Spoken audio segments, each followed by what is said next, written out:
Assalamualaikum warahmatullahi wabarakatuh.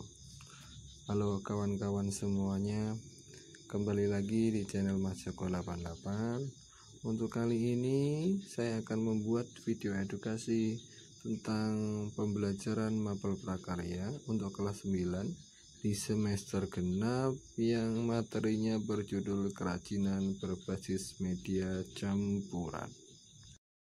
Dalam pembahasan materi ini, yang perlu kita pahami adalah tentang prinsip kerajinan, jenis dan karakter kerajinan, memahami berbagai produk dan proses kerajinan, dan harus mampu membuat produk dan melakukan proses kerajinan berbasis media campuran tersebut. Oke, kita langsung ke pokok pembahasannya. Yang pertama yaitu prinsip, jenis, dan karakteristik kerajinan berbasis media campuran. Kerajinan media campuran merupakan salah satu teknik kerajinan yang sering diterapkan oleh pengrajin dengan dilakukan pencampuran minimal 2 bahan. Salah satu alasan kenapa dilakukan percampuran dikarenakan sulitnya mendapatkan bahan utama untuk membuat kerajinan. Saat pembuatan kerajinan, andai kita menggunakan bahan utama cuma satu bahan saja, tentunya hasilnya akan menjadi hasil yang monoton hingga menimbulkan kebosanan dan kurang begitu diminati karena terlihat kuno.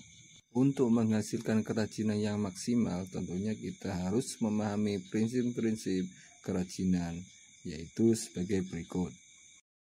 Yang pertama adalah pencampuran beberapa bahan yang tidak menimbulkan reaksi kimia. Yang kedua, penggabungan minimal atau paling sedikit 2 bahan. Yang ketiga, penggabungan dapat dilakukan dengan homogen maupun heterogen.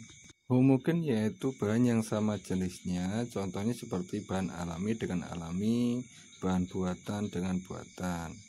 Kalau heterogen adalah beda jenis, yaitu contohnya dari alam dan dari buatan.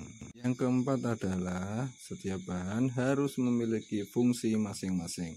Dan untuk yang kelima atau yang terakhir, penggabungan bahan harus menyatu satu dengan yang lain. Dalam mengubah bentuk kerajinan, maka harus memperhatikan hal-hal sebagai berikut, yaitu menyederhanakan bentuk. Prinsip-prinsipnya yaitu menunjukkan pesan eksplisit atau jelas, menunjukkan pesan implisit, bisa disebut juga arti kandungan dari hasil kerajinan, menyiapkan bahan, menyiapkan bentuk sederhana, kita harus memakai prinsip hemat bahan, mengubah bentuk produk baru, juga bisa dengan cara mengubah fungsinya. Untuk contohnya bisa kita ambil dari mangkok yang bisa pada fungsi yaitu tempat sayur dan juga bisa digunakan sebagai tempat lilin.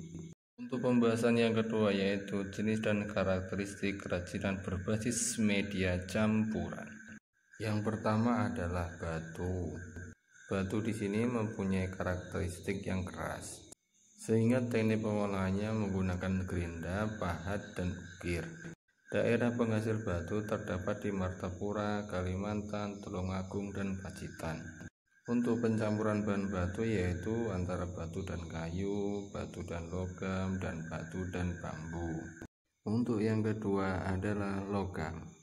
Logam di sini mempunyai sifat karakteristik yang keras, sehingga pengolahannya menggunakan teknik bakar dan juga tempa. Logam itu bisa berupa emas. Daerah penghasil emas terdapat di Kalimantan Selatan dan Jawa. Jenis logam lainnya adalah perak. Daerah penghasil perak diantaranya adalah Yogyakarta, Sumatera Barat, dan Bali. Untuk contoh-contoh lainnya bisa berupa perunggu, aluminium, besi, dan kuningan. Untuk contoh penggabungan logam dengan bahan yang lain yaitu logam dengan kayu, logam dengan plastik, logam dengan batu. Untuk yang ketiga adalah plastik. Untuk pengolahan limbah plastik di sini terhitung mudah karena mudah dibentuk dengan alat seperti gunting atau pisau kertas.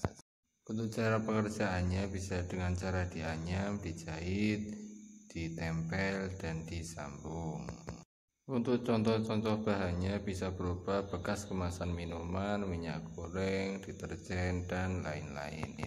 Untuk contoh-contoh media campurannya bisa berupa plastik dengan logam, plastik dengan kulit kerang, dan lain-lain.